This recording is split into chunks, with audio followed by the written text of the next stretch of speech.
네, 경기 수원 지역 카페를 돌아다니면서 불특정 다수의 여성을 성추행한 30대가 결국 구속됐습니다.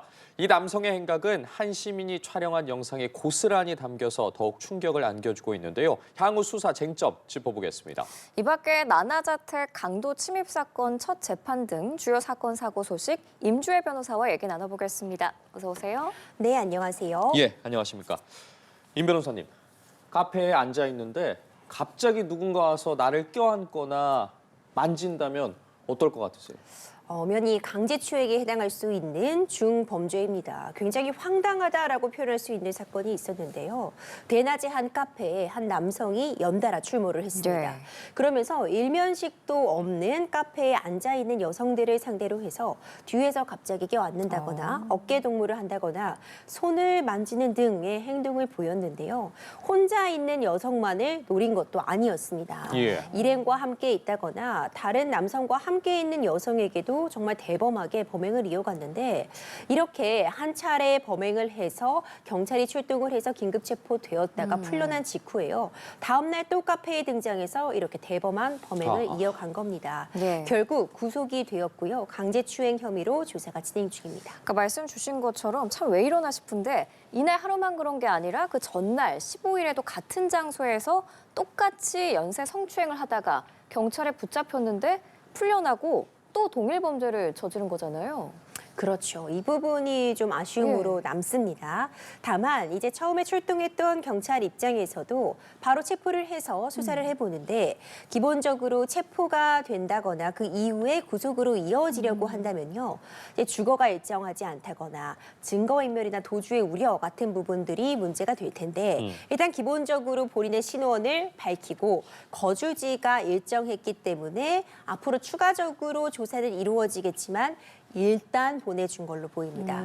그렇기 때문에 결국 불구속 입건 상태에서 아무런 제약 없이 다음 날 또다시 등장할 수 있었고요. 동일한 수법의 범행을 이어간 겁니다. 결국 결과론적으로 보자면 당시에 처음에 문제 행동을 했을 때 곧바로 구속했어야 되는 건 아니냐라는 아쉬움은 남지만 기본적으로 불구속 수사가 원칙이라는 점 때문에 수사기관 입장에서도 불구속 입건을 택하지 않았나라는 생각은 들고요. 어떤 목적을 갖고 있었는지 도대체 왜 이런 이상한 행동을 보인 것인지 추가적으로 조사는 필요해 보이지만 현 시점에서 구속은 당연한 결과라고 평가가 됩니다. 말씀해 주신 부분이요. 도대체 왜 그랬을까? 이 부분이 가장 의문으로 남는데 이 남성이 뭐 별도 정신과 치료 등의 병력도 확인되지 않았고 마약 간이시약 검사에서도 음성 반응이 나왔습니다. 경찰 조사에서 나는 충동적으로 한 거다라고 밝힌 것으로 전해지고 있는데 이틀 연속 동일한 범행을 이거 충동적이라고 할 수 있겠습니까? 절대 그렇게 보이지 않는데요. 그렇죠. 그리고 이번이 처음이 아닐 가능성도 충분히 있어 보입니다. 지금 이틀간 확인된 피해자만 12명인 것인데 이전에도 이런 범행들을 해왔는지 여죄 부분에 대해서도 분명히 좀 짚고 넘어갈 필요가 있어 보이고요. 기본적으로 뭐 마약 검사라든가 이런 부분에 음성이 나왔다고는 하나 조금 더 면밀한 조사는 필요해 보입니다. 처음에 이런 이상 행동을 하면서 돌아다닐 때 검거 직전에요. 이 관련자들 그리고 이 주변인들의 진술을 보면 입에 좀 뭐가 묻은 것 같아 보이기도 하고 정상처럼 보이지 않았다라는 취지의 진술도 있었는데 일단 뭐 정신과 치료 이력 등의 병력은 현재로서는 확인이 되지 않는다고는 하나 뭐 정신질환의 유무라던가 기타 어떤 질병이 있는지 부분은 조사에서 확인은 필요해 보입니다. 그렇다고 해서 처벌이 약해진다 하거나 뭐 심신미약 감경 등을 요청하기엔 적절해 보이지는 않습니다. 분명히 어떤 인지가 이루어진 상태에서 범행 대상 등을 물색을 하고 계속해서 이런 행동들을 반복한 부분은 충동적이라고 하기에는 이틀 연속으로 같은 장소를 방문했다는 점 누구나 볼 수 있는 쉽게 얘기해서 목격자들이 이렇게 버젓이 많은 상태에서도 대범하게 범행을 이어갔다는 점 이런 부분들을 보자면 뭐 사전에 계획됐을 가능성도 저는 충분히 있다고 보고요. 어떤 오히려 누군가 이런 상황을 보기를 원하는 마음에 충동적이라기보다는 이렇게 고도화된 어떤 수법을 통해서 남들이 나를 봐주기를 바라는 마음에 이런 범행을 대범하게 벌였을 가능성도 열려 있어 보입니다. 예. 일단 구속 상태에서 보강 수사는 필요해 보입니다. 앞서 언급됐던 여죄 가능성 부분이라던가 범행의 동기, 목적, 그리고 이후에 또 추가적으로 다른 범행을 계획한 부분은 없는지 휴대폰 포렌식이라던가 관련된 압수수색 등까지도 반드시 진행을 해서 이 범행 목적, 동기, 그 이후의 범행 계획 등을 확인해 볼 필요가 있습니다. 예, 뭐 초범인지 아닌지, 뭐 계획 범죄인지 조사가 더 이루어져야 할 것 같은데 이게 현장에서 찍힌 영상이 있습니다. 인근에서 빵집을 운영하는 사장님이 촬영을 한 건데 이 남성을 발견하고 증거를 남기기 위해서 직접 촬영을 했다고 해요. 그럼 이 영상 굉장히 증거로서의 효력이 있는 건가요? 그렇죠. 이 시민의 대처가 정말 돋보였습니다. 네. 당황스럽고 이게 뭐지라고 할 수 있는 상황에서 영상으로 그 현재 그 당시의 상황을 정확하게 남겼는데요. 강제추행 같은 경우에는 명확한 증거가 남지 않는 경우들도 종종 네. 있습니다. 그렇다면은 목격자의 진술이나 피해자의 진술에 의존할 수밖에 없는데 이번 상황 같은 경우에는 강제추행 현장이 담긴 모습이 아주 상세하게 증거로서 남아 있습니다. 가장 강력한 증거가 될 수 있음은 물론일 것 같고요. 피해자가 워낙 여러 명이기도 하고 연달아 이틀에 걸쳐서 12명에 대해서 이렇게 버젓이 강제추행을 범행했다는 건 당연히 처벌 수위에 있어서도 양형에서 참작될 만한 요소가 아닌가 생각이 됩니다. 예. 이 영상이 결정적인 증거가 될 수 있음은 분명할 것 같고 이전에 이 가해자가 검색한 뭐 검색 기록이라던가 추가적으로 방문했던 장소들까지도 면밀하게 확인해 볼 측면이 있습니다. 단 한 명의 이런 피해자도 사실 나오지 않아야겠지만 언급해 주신 부분이요. 지금 12명이나 피해자가 발생을 한 상황인데 그렇게 따졌을 때 법률적으로 봤을 때 한두 명의 피해자가 있을 때와 이렇게 다수의 피해자가 있을 때 그 양형 사유라든가 아니면 범죄의 죄질 또 판사의 판결 어떤 영향을 미치는지도 궁금합니다. 당연히 훨씬 더 높은 처벌이 필요해 보입니다. 이제 이틀 연달아 범행을 했다는 점, 저는 특히 이미 한 차례 불구속 입건이 된 상태에서도 전혀 반성이나 개선의 여지가 없이 다시 범행을 했다는 점은 좀 주목할 만한 측면이 있는 것 같은데요. 그러니까 처벌받아도 상관없다는 마음이었는지 어떤 죄의식을 느끼지 못하는 상태였는지 이 부분도 확인이 필요해 보이지만 이 강제추행이라는 것 자체가 워낙 중한 범죄이기도 하고요. 피해자가 다수 발생했다는 점, 그리고 이렇게 한 번 이미 기소가 되었는데도 입건이 되었는데도 반성의 여지 없이 또다시 같은 유형의 범죄를 저질렀다는 점은 당연히 높은 처벌 수위를 예견하게 하고 징역형을 피할 수 없는 상황이 아닌가 생각이 됩니다. 예, 알겠습니다. 처벌 수위 지켜보겠고요. 다음으로 넘어가겠습니다. 걸그룹 출신 나나 씨의 자택에 침입한 강도를 나나 씨가 붙잡아서 경찰에 넘겼던 사건 많이들 기억하실 겁니다. 저희 사건 현장에서도 다뤘었는데 오늘 오전에 이 강도에 대한 첫 재판이 열렸습니다. 그런데 이 첫 재판에서 이 강도가 좀 황당한 주장을 했다고요? 그렇죠. 수사 과정에서도 오히려 나나 씨에 대해서 역고소를 예. 하는 등의 행동을 보여서 많은 분들의 공분을 또 자아내기도 했는데요. 지금 재판 진행 과정에서 또다시 이런 주장을 다시 한번 반복했습니다. 그러니까 나나 씨의 집에 이 야간에 침입한 부분은 확실히 우리가 이미 드러난 사실인데요. 이에 대해서 빈집인 줄 알고 침입을 했으며 강도로 나아가려는 것이 아니라 어디까지나 절도까지만 계획하고 있었다라는 주장을 하는 겁니다. 그러면서 본인은 뭐 흉기를 휴대하고 있지도 않았고 이 지금 피해자들을 공격할 의도도 전혀 없음에도 불구하고 오히려 나나 씨가 나를 공격했다. 그래서 내가 피해를 입었다라는 주장을 펼친 거고요. 오히려 재판부에서 이에 대해서 그렇다면 한밤중에 누군가 나의 집을 침입한다면 피해자로서 어떻게 대응해야겠는가라는 역질문을 할 만큼 이와 관련해서 과연 이것이 재판부가 받아들여줄 만한 이 죄질을 결정함에 있어서 참작할 만한 요소가 될지 오히려 처벌을 가중할 요소가 될지 좀 분명히 판단할 지점이 있어 보입니다. 그 부분이에요. 판사도 말씀해 주신 것처럼 입장 바꿔서 생각을 해봐라. 누군가 지금 집에 들어와서 그런 짓을 하는데 가만히 있을 수 있겠냐라고 지적을 했는데 어쨌든 이 30대 강도 측에서 흉기에 대한 지문 감정해달라 이런 주장하고 있는 거 아니겠습니까? 재판부에서 이런 발언을 했는데 과연 이 주장 받아들여질까요? 어떻게 봐야겠습니까? 받아들이기 매우 어려워 보입니다. 당연히 우리가 누군가로부터 침입을 받고 나의 지금 안전을 위협받는 상태가 되면 적극적으로 방어에 나서야 됩니다. 이 나나 씨 모녀 역시도요. 이 야간에 모녀가 함께 살고 있는 집에 사다리를 타고 들어와서 누군가 침입을 했다면 그에 합당한 방어를 해야 되는 것이고요. 예. 그 방어 과정에서 설사 지금 가해자, 이 강도 미수범이 무언가 강도 기수죠. 결국 이 강도범이 무언가 피해를 입었다고 해도 당연히 정당방위 차원에서 감안될 수 있는 수준의 피해라고 보여집니다. 예. 이제 그렇기 때문에 내가 원래 절도의 고의만 갖고 있었는데 강도까지는 아니었다라는 주장에 대해서 실제로 나나 씨의 어머니와 나나 씨가 피해를 보았고 상해의 흔적, 진단서 등이 제출된 상황에서 이 강도의 주장이 받아들여질 가능성은 매우 낮지 않을까 생각이 되고요. 예. 오히려 이런 사정들이 반성을 하고 있지 못하다라는 측면에서 양형에 참작될 여지도 있어 보입니다. 예, 참 적반하장이란 말이 딱 맞는 상황 같은데 앞서 짚어주셨지만 이 강도가 경찰 수사 당시에 나나 씨를 살인미수 혐의로 역고소를 하기도 했습니다. 물론 경찰이 정당방위로 보고 혐의 없음 결정을 내렸는데 이런 경찰의 판단도 뭐 향후 재판 과정에 영향을 미치나요? 그렇죠. 일단 나나 씨에 대해서 오히려 역으로 내가 피해를 입었다 이렇게 고소를 했다가 정당방위였다라고 경찰에서 무혐의 판단이 있었습니다. 이 정당방위라는 것이 사실 대한민국에서 성립하기 매우 어렵다. 이 정당방위가 좀 더 쉽게 인정돼야 된다라는 비판도 나오고 있었던 것이 사실인데요. 이번 사안은 사실 정당방위 성립이 분명해 보였습니다. 이 정당방위라는 것은 현재의 어떤 긴급한 위난을 피하기 위해서 내가 방어적인 차원에서 어떤 행동을 했을 때 이것은 죄가 되지 않는 정당방위다라는 것인데요. 앞서 이 침입을 했던 사안으로 돌아가 보자면 당장 현재 이 이른 새벽에 누군가 내 집을 침입했습니다.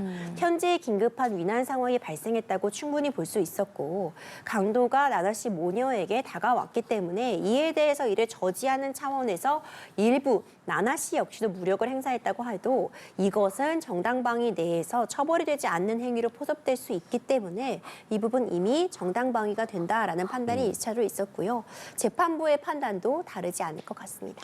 이거를 어떻게 이 강도의 뭐 전략이라고 봐야겠습니까? 뭐 적반하장격 이런 전략? 뭐 본인은 억울함을 계속해서 주장하고 있는 상황이지만 나나 씨 입장에서는 강도상에 지금 역고소까지 당했는데 이 상황에서 나나 씨가 취할 수 있는 법적 조치 등은 추가로 없는 겁니까?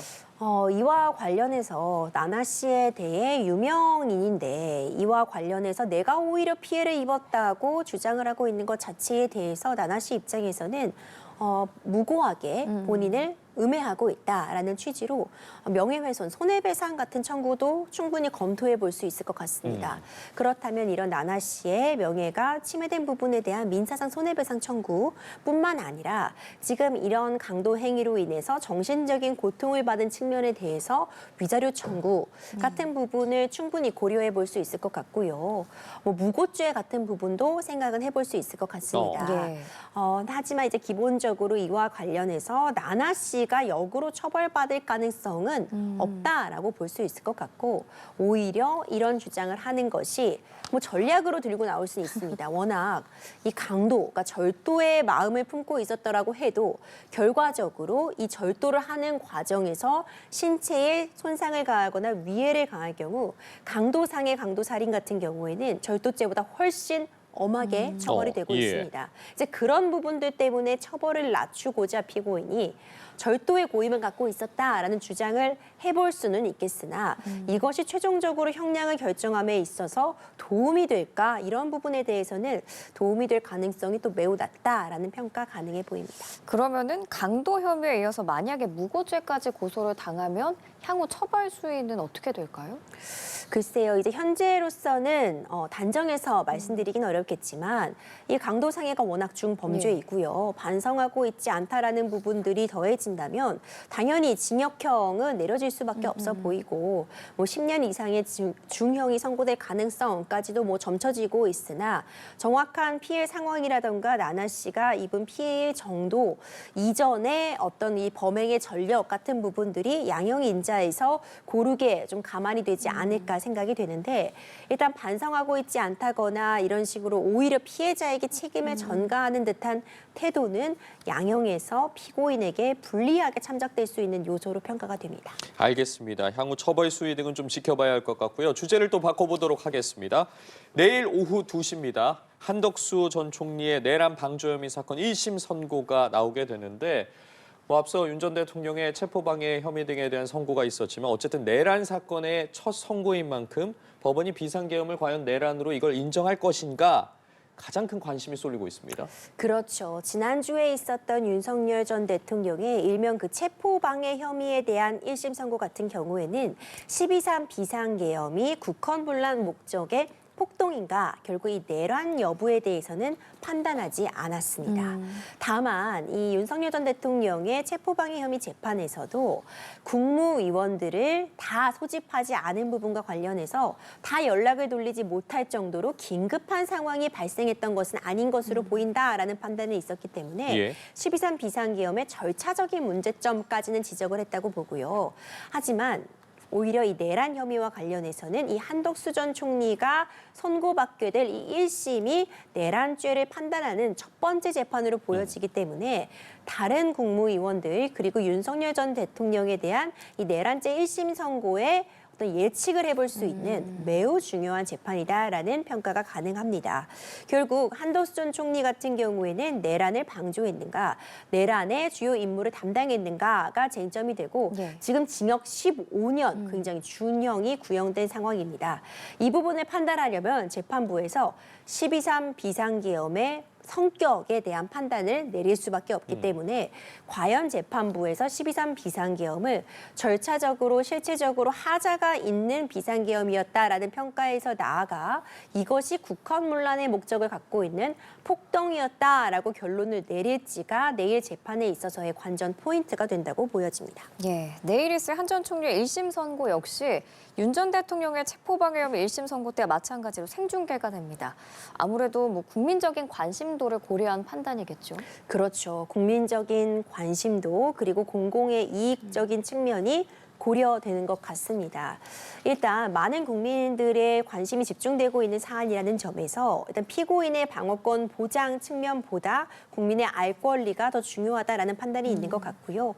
이 판결의 선고 과정이 송출된다고 해서 사실 피고인의 방어권에 뭐 지대한 제약이 발생하는 것은 아니다라는 평가까지 함께 더해진 것 같습니다. 이제 실시간으로 결국 거의 시간차 없이 확인할 수 있기 때문에 이 판결의 전 내용을 국민들에게 공개가 된다는 측면에서 재판부 역시도 국민들을 납득시켜야 되는 그런 책무를 부담받게 되고요.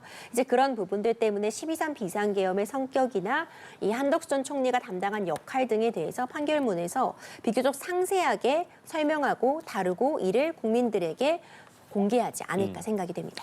그렇다면 이제 무엇이 가장 큰 쟁점일지에 대해서도 이어서 짚어볼 텐데 앞서 특검에서는 한 전 총리가 국무총리로서 이제 내란을 막을 수 있었던 유일한 사람이었다라는 부분을 강조를 했습니다. 그러면서 언급해 주신 것처럼 징역 15년형을 구형을 했는데 내일 형량에 가장 큰 영향을 미치게 되는 부분 어떤 거라고 봐야 되겠습니까? 일단 결과론적으로 보자면요. 한덕수 전 총리가 비상계엄을 막지 못한 건 맞습니다.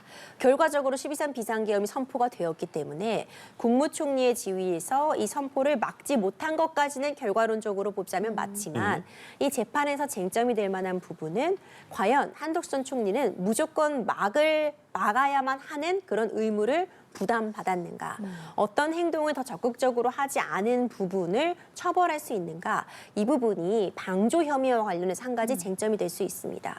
그리고 두 번째로는 실제로 4.5 비상계엄 선포문 같은 부분을 사전에 받아봤음에도 불구하고 이와 관련해서 탄핵 심판 과정에서 위증한 부분, 이런 부분들은 사실 유죄로서 다뤄질 수 있다는 가능성이 좀 매우 높아 보이는 측면도 있고요. 뿐만 아니라 4.5 비상계엄 선포문을 작성을 했고 그 이후에 폐기를 지시한 부분 같은 경우에도 이미 지난주에 선고되었던 윤석열 전 대통령의 재판에서 사후 선포문의 작성이 허위 공문서 작성에 해당하고 대통령 공용 기록물의 손상에 해당된다는 판단이 있었기 때문에 이 부분도 한덕수 전 총리에게 불리하게 작용될 가능성이 매우 높아 보입니다. 나아가서 재판부가 판단하기에 지금 제출된 증거들이나 그리고 다른 피고인들 또는 참고인들의 진술을 비롯했을 때 한덕수 전 총리 역시도 비상계엄 과정에서 어떤 한 축을 담당했는가, 주도적으로 행동을 했다고 볼 만한 어떤 자기, 행동이 있는가 여부에 따라서 처벌 수위는 크게 달라질 수도 있어 보입니다. 예, 알겠습니다. 내일 오후 2시입니다. 어떤 선고 결과가 나올지 보도록 하고요. 이런 가운데 체포 방해 혐의 등으로 1심에서 징역 5년이 선고된 윤 전 대통령 측이요. 어제 법원에 항소장을 제출했습니다. 특히 재판부가 재판 진행 과정에서 절차를 훼손했다고 주장했는데 어떤 절차를 훼손했다는 건가요? 윤석열 전 대통령의 변호인단 입장에서는 일단 1심 판결 자체에 불복할 수밖에 없기 때문에 이 징역 5년이 선고된 이 1심에 대해서 항소를 하겠다라는 입장을 밝혔고요. 여기에 더해서 1심 재판 진행 과정에서의 어떤 절차적인 문제점을 지적을 했습니다. 결국 재판부 자체를 겨냥했다고도 보여지는데 이 재판을 진행하고 소송 지휘권을 행사하는 과정에서 피고인에게만 너무 불이익하게 지휘를 했다라는 취지였습니다. 대표적인 사례로 든 것이 피고인 측이 아직 다퉈볼 쟁점들이 많고 증거들을 제출할 필요성이 있었음에도 네. 무리하게 공판을 종료시키고 1심 선고 날짜를 잡았다라는 부분이 한 축이 될 것 같고요. 판결문을 아직 제공받고 있지 못하다 이런 주장 그리고 이후에 증거 제출 방식에 있어서도 피고인에게 불이익했다라는 취지의 주장 등이 더해졌습니다. 예. 결국 이제 앞으로 항소는 불가피한 상황에서 여러 가지 형사 재판들이 계속해서 이을 텐데 피고인 측이 절차적으로 불복할 수 있는 부분이라던가 이의 제기할 수 있는 부분에 대해서는 끝까지 다투겠다라는 의지를 표명했다고도 보여지고요. 예. 어떤 정치적인 메시지를 냈다는 측면에 대한 평가도 가능해 보입니다. 또 이렇게 되면 2심을 맡게 될 가능성이 높은 내란 전담 재판부에 대해서 헌법 소원 등의 조치에 대한 언급도 있었습니다. 실제로 위헌 제청 신청이라던가 헌법 소원이 좀 이뤄진다면 항소심 일정이라고 해야 될까요? 항소심에는 좀 어떤 영향을 미치는지도 궁금합니다. 원래 항소심 같은 경우 지금 3개월 이내에 결론을 내려야 된다라고 마련이 되어 있는데 아마도 이 내란 전담 재판부 구성과 관련 법률에 대해서 피고인 변호인단 측에서는 당연히 위헌 법률 심판을 신청해 볼 것 같습니다. 근데 이 신청을 한다고 해서 곧바로 재판이 정지되는 것은 아니고요.